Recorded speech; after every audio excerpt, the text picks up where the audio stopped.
Welcome to this week's edition of Mountain Outhouse News. I'm your host, Jam Jam. This is the craziest shit to happen in running this week. This week's stories include a record number of applicants for Western states, a failed attempt at the 50-mile world best, and a donut marathon in Boston. Baker's Dozen Marathon was held on the Boston Marathon course by some friends who ran the route, consuming a donut at all 13 Dunkin' Donuts locations along the way. Mark, Amit, Jeff, and Tom all ran from Hopkinton to Boston in 4 hours, 20 minutes, all consuming the required number of donuts, and they were happy to report that nobody puked. The 2020 Western States 100 lottery opened this week, and there are already a record number of applicants for next year's event. As of the scripting of this show, Western States had received over 6,000 lottery entrants, surpassing last year's record total of 5,862 entrants. This year we'll see the first batch of 8-year applicants. Honestly, kind of depressing when you think about it. Will it someday take 10, 20, or even 30 years to get into this race? Pretty wild stuff. The lottery will remain open until November 16th, and the drawing will be held December 7th. Yeah, I'm in. In other Western States news, there is a new set of officers that was voted in by the Board of Trustees. Your new president is Diana Fitzpatrick, who not only is an Olympic Marathon Trials qualifier with a personal best of 2:37 and a two-time winner of the Dipsy race, but also placed fourth at her first Western States 100 back in 2004, and most recently 2018, where she ran sub 24 hours at age 60. Tim Tweetmeyer and Topher Gaylord will both serve as vice presidents, Allison Thomas secretary, Carl Hoagland treasurer, and Andy Pasternak as the new medical director.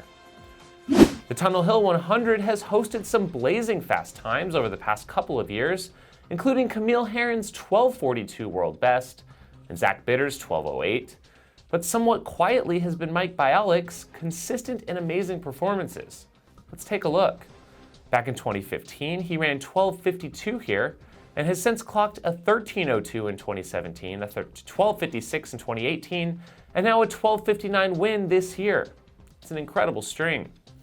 This year on the ladies' side, we saw a slew of ladies between 17 and 18-hour mark, with Loretta Tobolski-Horn winning in 17:21.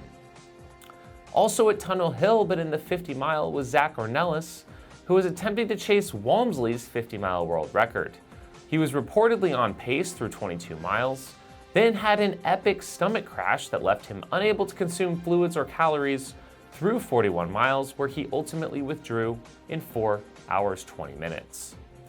He's headed to the Olympic trials next, but vows to make another attempt. He also noted he's never consuming Huma gels ever again. Now to Arizona for results from Tucson's Colossal Vail 50-50 race on the Arizona Trail. We saw Nathan Johnson take the 50-mile win in 7:47, while Angela Graynolds was first for the ladies in 10:13. In the accompanying 55K, it was Kevin Schofield with the win and new course record of 4:15, while Carolyn Mosley won in 5:27 for the ladies, also a new course record. Thanks to Outhouse viewer Chuck Malinsky for sharing this story about ultra runner Tabitha Collins, who has been going after a record for the most ultras run in 1 year by a woman. She's running for mental health. Her goal is 52 ultras in 1 calendar year, and as of this past weekend at the Run the Rock 50K, it looks like she checked off ultra number 51. Her page, Break the Record, Break the Stigma, aims to raise awareness and money for Kitsap Mental Health Service. Check it out. Also running for charity with a proliferation of long-distance runs is Nick Butters of the UK, who just completed an insane project that had him run a marathon in each of 196 countries around the world. That took him 675 days, and he just finished this week in Athens, Greece. We now go to A Jizzle Whizzle with a report from the Beast Coast. Take it away, AJW. Hey, Outhouse Nation! It's A Jizzle Whizzle checking in from the Beast Coast. Wow, I hate to get on a serious topic here, but this Mary Cain situation, her video that she posted earlier today, documenting the systematic abuse that she suffered at the hands of the Nike Oregon project. It was just despicable. And I have to say, as a longtime runner and an educator, it just breaks my heart the way that women and young girls are and have been treated in this sport. And hopefully Mary Cain's video and her ability to address this so directly will result in some real change. I know some people have been punished already, but I have a feeling this is just the tip of the iceberg. So congratulations, Mary Cain. Good work. And let's keep this drumbeat going. From the East Coast, H is a Whistle. The World Mountain Running and World Long Distance Mountain Running Championships will take place this weekend in Argentina on back-to-back days. The former will take place first on a 14K course, while the latter will be a 42K marathon. Should be an exciting weekend as some of the best mountain runners in the world will toe the line against one another, battling for the crown of world's best. Joe Gray from the US will race both days, facing off against the likes of Andrew Douglas, who was the world champ in 2016 on the short course, and Jonathan Albom, who's the reigning trail world champion, on the long course, alongside Jim Walmsley and Hayden Hawks.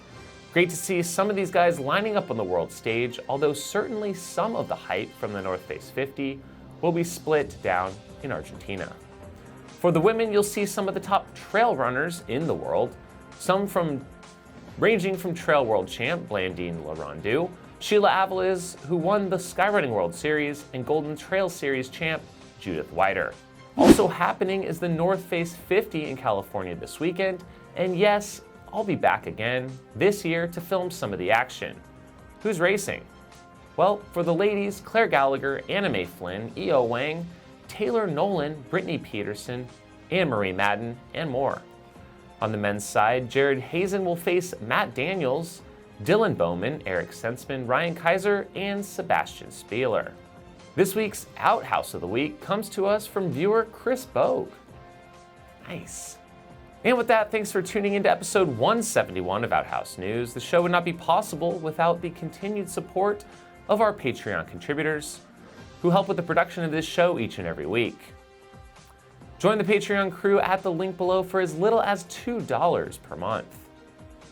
Huge shout out to our $50 level supporters: Squirrels Nut Butter, Brian Sands, Base Medical, Ultramarathon, Medical Care Online Course, Ultra Trail Blazers, Sean Trujillo, and the Twisted Fork Ultra out of Park City, as well as our $25 level supporters: Bluebird Running Company, Josh Goldstein, Carrie Savage, Renee Fine, Casey Carter, and Jeff Holbrook.